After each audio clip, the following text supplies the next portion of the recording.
Well, the story of the week is it's hot, which is unfortunate.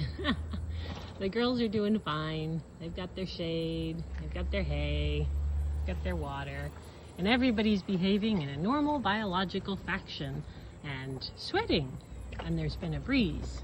And we've even had some surprise rains, which has helped keep the temperature down. It's just fabulous.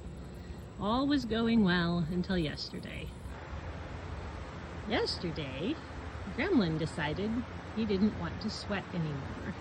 It's called anhidrosis. It's a really big deal in horses because sweating is their main method of cooling themselves down. And sometimes when they get too hot or when something else gets out of whack in their body, they just stop. And I was thankfully sitting around the barn waiting for some deliveries yesterday, and from quite a distance away noticed that Gremlin was panting, which is 100% not a normal thing. So I went out and checked on him, and he was seriously panting and not sweating. So we checked his temperature and we hosed him down and got his temperature back down, and then repeated that for the rest of the day, which is just fabulous. He said it was a long, hard, rough day. He doesn't particularly like getting wet. Gonna have a drink? A drink could be a great idea. The bad news is today's going to be even hotter.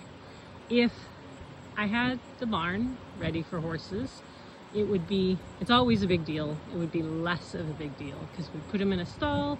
The stall's got good cross ventilation. We'd put a couple fans on him. He'd have shade and a cool breeze, and he'd probably be just fine.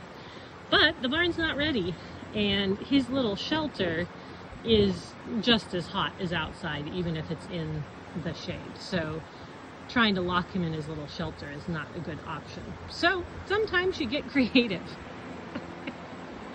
And we've got a fan. And so I fed him in front of his fan, and hopefully he will stand in front of his fan and stay cool enough between that and being hosed repeatedly today that we can get through the worst of the heat. And he's getting lots of electrolytes, and we'll do all the things to get him sweating again. But keep little Gremlin in your thoughts today, 'cause it's going to be a hard one.